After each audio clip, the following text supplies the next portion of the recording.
I'm Linda Fox. I'm in the PhocusWire studio and I'm with Alberto Gutierrez and he's the CEO of Civitatis. Welcome, Alberto. Thank you. Let's just talk about the Rappi partnership because that's your latest news. How have you kind of assessed the potential for that partnership for Civitatis? The potential is incredible high because Rappi is one of the companies that grow the most in Latin America in the last years. So they have 50 million users right now. And so the potential market is more than 20 million users that travel with Rappi. Okay. And is tours and activities quite developed in Latin America? Is it underserved, would you say? No. I think tours and activities is a really developed market. So we have the best product in the local destinations. Okay. 90% of the people travel local. So we have the best product for the Latin American market, both in Spanish and Portuguese, and also outside Latin America. That is, as I started the company, selling outside. Okay. Well, we'll come back to the roots in a minute. But now, Guido's had some success with developing a super app for the Latin America market. You also see quite a lot of success with super apps in Asia market. But do you think there's any potential there for that in the US or, say, Europe? A potential for us? No, for a super app in general, in travel. In my opinion, no. In fact, I don't really understand why the super app concept works. Okay. As a concept. Yeah. Because I like to book everything in the best place to do it. So okay. I don't know why you are going to book a hotel or an activity in Uber instead of in the best possible partner. So I don't understand why. Okay, interesting. Okay, so not one for America or Europe probably. Now, you're very strong in Spain. That's where your roots are. And now you're expanding into Latin America. Is the strategy to go deeper into Latin America or wider beyond Spain and Latin America, or both? Both. Okay. Yeah. We need to be we are the number one in Spain. Mm-hmm. There is no other company selling tours and activities in Spanish language. So Latin America is the next for us. Natural extension. Yeah, and it's a huge market. There are more than 600 million of people that speak Spanish or Portuguese. Mm-hmm. So all our focus is in Latin America for the next years. So deeper there before you go beyond. Yeah. Got it. Now, your model is curation. Yep. Why did you choose that model? Because there are various models in tours and activities. Yeah. In fact, we are curated, but everyone says the same. But we are the only real curated marketplace in tours and activities. Because if you see a landing page of other competitor in New York, they have 4,000 things to do, and we have 100. It's even too much, in my opinion, because the customer wants to be guided. Yeah. This is why they want to book a guide tour, because they don't want to choose. So if you see 1,000 things to do, the most common thing is that you go somewhere else. Yeah. You stop looking and maybe tomorrow. But when you offer the top 5 things to do in a city, it's the conversion rate is much higher. Okay. Is there a danger that the consumer would come to a curated marketplace where they would get those 4 or 5 options, but they might not think that they're seeing everything, and then they would go to, say, a Viator? Like, can you compete with that? We cannot compete with that in the number of products, but we compete in the quality. And when you go to New York, you want to visit the 5 boroughs, maybe ride the helicopter, go to Washington, and that's all for your first visit. Yeah. Or if you want to see a musical, you want to see The Lion King, not 60 different options. So at least this is the mindset of of me. Yeah, so that's why you went down the curation. Yeah, because it's what I like to find in a website. This is why I choose this model. And yeah, it's the basic of the company. Yeah, no, very good.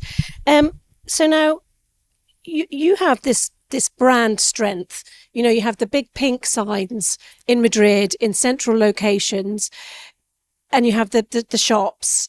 And nobody else has those shops. And obviously it's been a strength of yours to have them. But do the shops actually work, or is it just about the branding? The truth is just about branding. It's just about branding. Yeah. In the beginning, I think the shops will sell a lot. Yeah. But I was wrong. Is that because of an internet penetration, or just because you were wrong? I was wrong. It's good for a CEO to admit their mistakes. Yeah. And you need people working there, and it's more complicated than the marketplace. There is no money, so yeah, it's just marketing right now. Okay, but it suits you to keep that strength, that branding. We keep the shops. It drives the people online to look at what you have.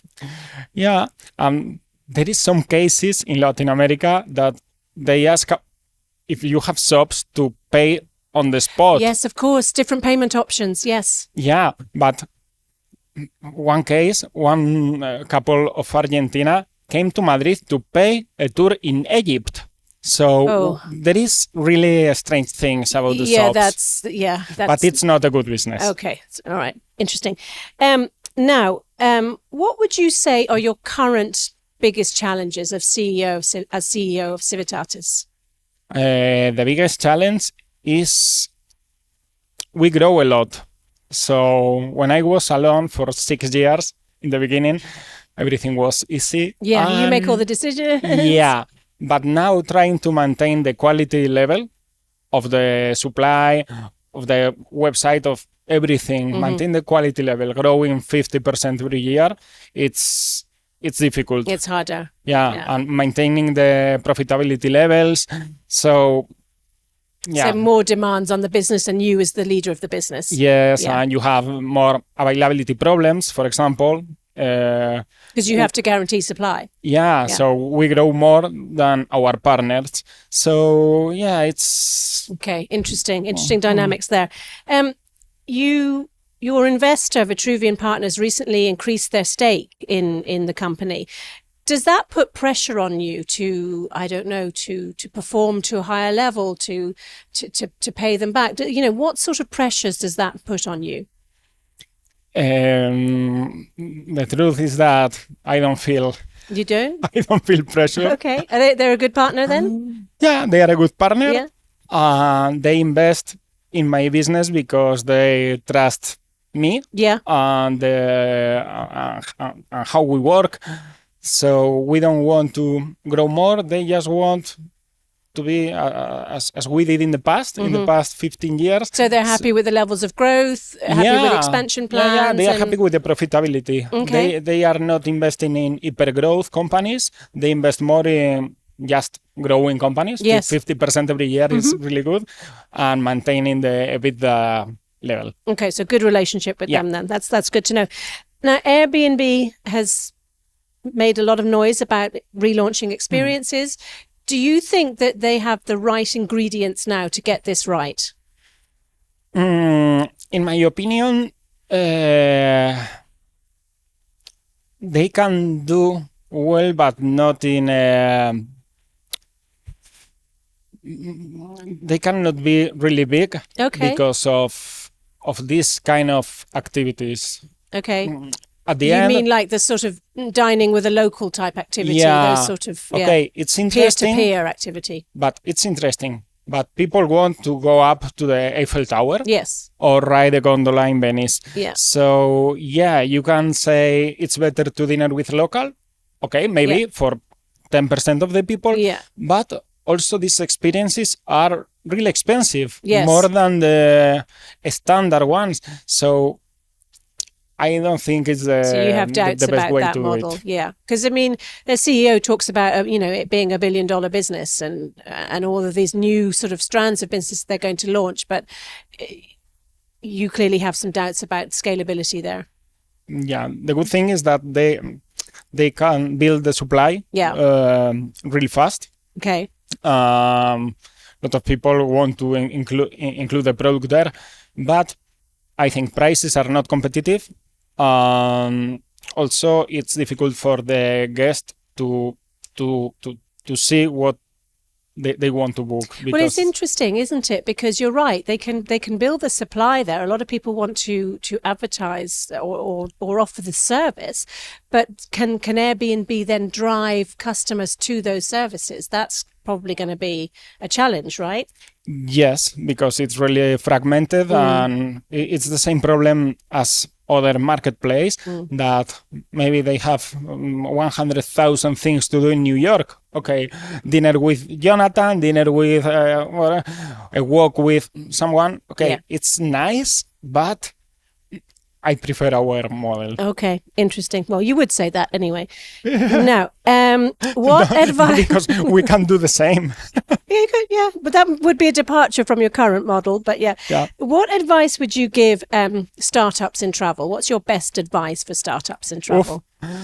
This is the most difficult question because I don't know.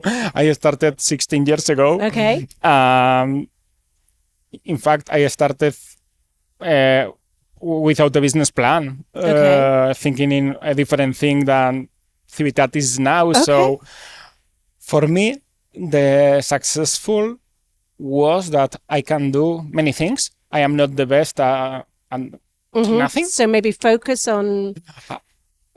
for me, is to know a bit of everything. It's the key of my success. Okay. I can code the website, design, find partners, make the accounts. So I did everything. Make the coffee. So I didn't need to spend anything. You didn't need to bring in other people because you could do a little bit in those early days. That's valuable in the early days. Yeah. So it was. I always say this is the key of my successful, but it's not easy to replicate. Okay. So I don't know how to say to the new startups. So then, in that case, if you were to knowing what you know now, all the experience you've had over these 16 years, what would you tell yourself now? If you were to go back about what you know now, what learning would you take back and say, Alberto, you shouldn't have done it this way, or this would have been a better way to do it? Maybe work even faster to reach the market early. Okay.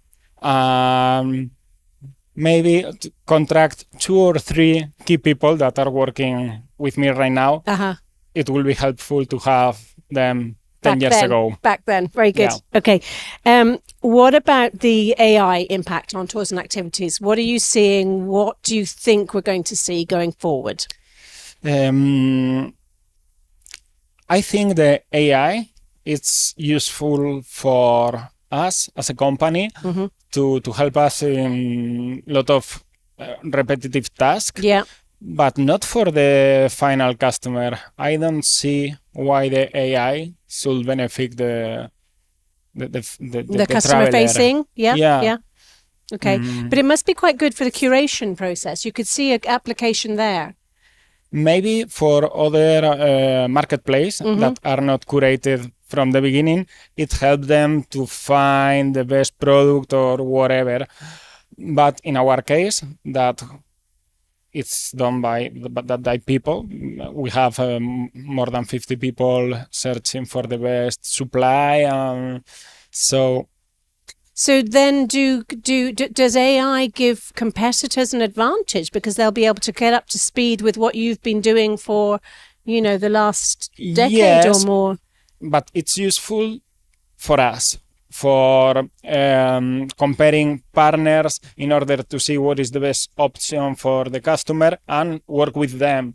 But we are not uploading 10 different tours of the Washington. Yes. And ask the help of the AI to say what is the best choice. Yeah, Because to we slice choose and dice it. Yeah. for it, Okay. so, Okay. Well, look, let's wrap up here. What is the best tour, activity, or experience that you've ever been on?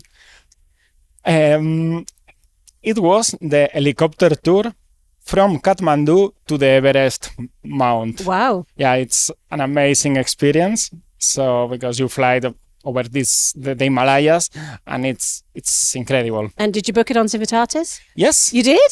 Yeah. Okay. Well, I've learned something. Alberto, thank you so much for joining us. Thank you. Appreciate it.